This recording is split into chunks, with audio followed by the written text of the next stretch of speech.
What's up, Bears fans? And as always, welcome back to the Bear Review. Today we're going to get into my final mock draft of the 2025 offseason, and I truly feel this class is going to check every box: value, scheme fit, and future stars. So let's go ahead and dive into each pick, breaking down what they showed last season, where they shine, and how they, of course, can elevate our monsters of the Midway.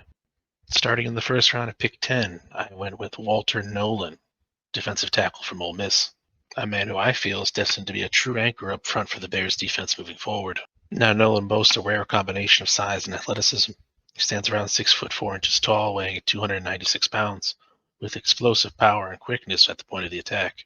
He's strong against the run, using his wide base and impressive hand strength to hold his ground against combo blocks and double teams. And he can disrupt offensive lines with his bull rush, collapsing the pocket effectively when he keeps his pads low. His overall agility and lateral movement allows him to navigate gaps with ease, making him an effective penetrator and looper in various defensive fronts. Nolan's got huge pass rush potential.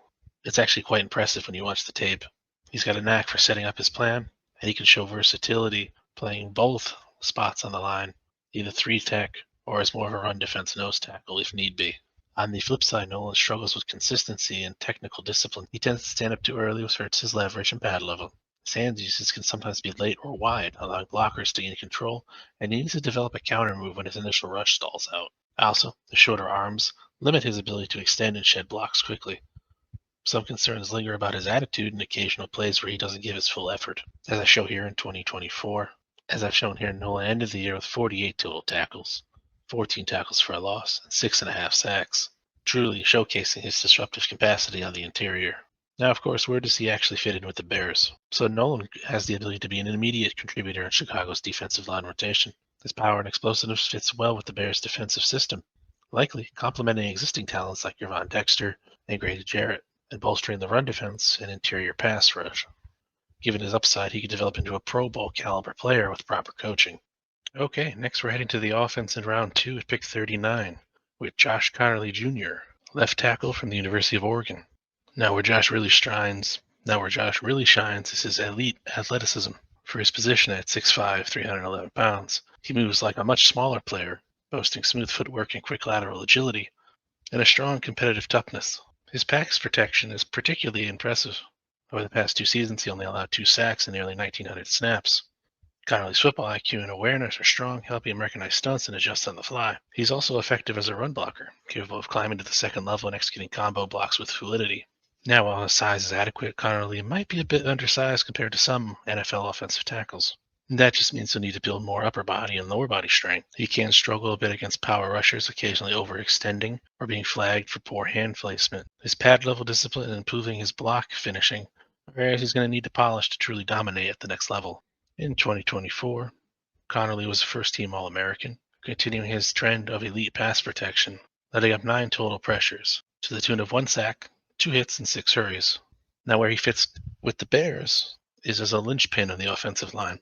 Josh would bring stability and athleticism to protect our quarterback Caleb Williams, and opening up running lanes for either DeAndre Swift or if Ben Johnson decides to bring another running back into the fold. With the Bears emphasizing mobility and agility up front, Connerly's profile fits perfectly, and with development, he can become a cornerstone tackle for years to come. Okay, so let's move on to round 2, pick 41. We're going back on defense this time. This was an interesting pick because we still hadn't addressed the Bears' need for pass rush on the outside. And of course, I've always wanted to link up 2 college teammates on the same pro team. So this time I figured, why not? So without further ado, I went with Princely Umanmielen, the edge rusher from Ole Miss. So Princely is an athletic 6'4", 244-pound edge rusher who uses elite flexibility and length and explosive first step to beat most offensive tackles. He has a strong arsenal of pass rush moves, like the cross chop and rip, combined with his natural bend and competitive grit. He thrives as a gap shooter, disrupting plays quickly and leveraging his burst and stride. His run defense, however, is going to need some work at the next level. He lacks elite upper body strength to consistently hold the edge and struggles to shed blocks reliably. Now, these deficiencies might limit him as an early down defender, but his pass rush upside is significant. Princely had a great year in 2024 with 37 combined tackles, 14 tackles for a loss, and a really good 10.5 sacks, making him one of Ole Miss's most dangerous pass rushers.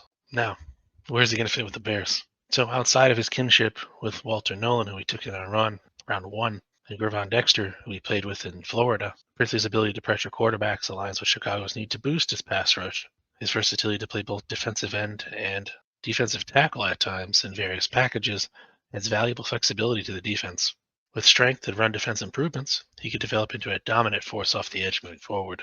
So let's jump to round 3, pick 72. Or in this case, let's not. There's been some recent rumblings across social media and some news outlets that the Detroit Lions are looking to move on from wide receiver Jamison Williams. And I figured in this case, let's take a look at reuniting Ben Johnson with his burner wide receiver. So, with that, I made the bold move in trading pick 72 and also a 2026 fifth rounder to the Detroit Lions to acquire wide receiver Jamison Williams for a true dynamic deep threat for the Chicago Bears. So, I do want to explain the logic behind the Lions looking to trade Williams. So, the Detroit Lions were reportedly considered moving Williams due to contract considerations and roster management challenges. While the team has signaled it's willing to most likely exercise its fifth round option, there's an uncertainty about committing a costly long-term extension in light of a high-priced wide receiver on the roster currently. Williams is also coming off suspensions in 2022 and Williams is also coming off suspensions in 2023 and 2024, raising off-field concerns. This combination of a healthy price tag, cap space considerations, and off-field issues make the Lions open to trading him while his market value is still high. As always, the Lions may prefer to get draft assets rather than losing Williams to free agency without compensation. Now, we all know what Williams is known for, his elite speed and explosiveness, making him a game-changing deep threat. His 2024 breakout season featured 58 receptions, 1,001 yards, 7 touchdowns over 15 games. He expanded his route tree, now running curls, digs, outs, and more, proving he's more than just a vertical speedster. Williams also excels after the catch, averaging 7.2 yards after the catch in his career, which is exceptional for a receiver of his usage.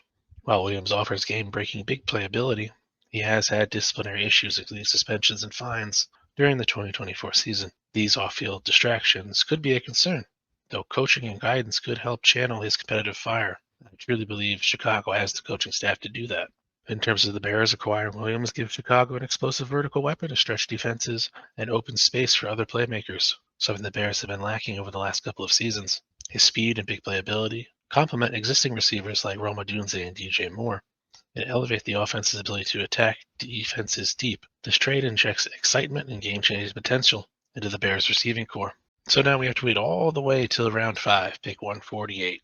With that pick, I had the Bears adding a dynamic, versatile running back from Auburn, Jarquez Hunter. Now, Hunter is a powerful runner with excellent vision and instincts, constantly pressing through the line to find daylight, even against stacked defenses. With a low center of gravity, he's tough to tackle at first contact, exhibiting agility and lateral quickness to evade defenders. He also contributes as a pass catcher and blocker, adding multi-dimensional value. His 2024 season showcased impressive production, with over 1,200 rushing yards, 8 touchdowns, and he averaged 6.4 yards per carry. Hunter's issue is his running style is somewhat linear, and he sometimes experiences a loose lower half, which can affect balance and cutting ability. Still, his toughness and urgency makes him a constant playmaker. Jarquez would add reliability and a physical back to Chicago's backfield, with the ability to contribute both as a runner and a blocker. His versatility fits in a scheme that uses multiple backs and values strong pass protection from its running backs. His 4.4 speed also helps too.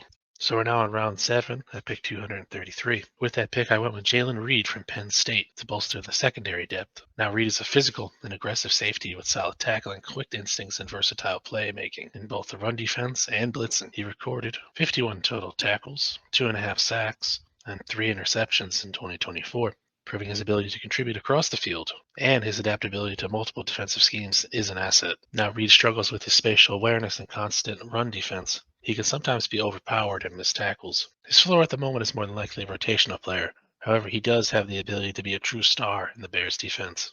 Jalen would provide Chicago with a versatile safety who can contribute immediately on special teams and provide depth in the secondary, but he also brings needed physicality and aggression to the room. So we're the last pick of the draft for us. Round 7.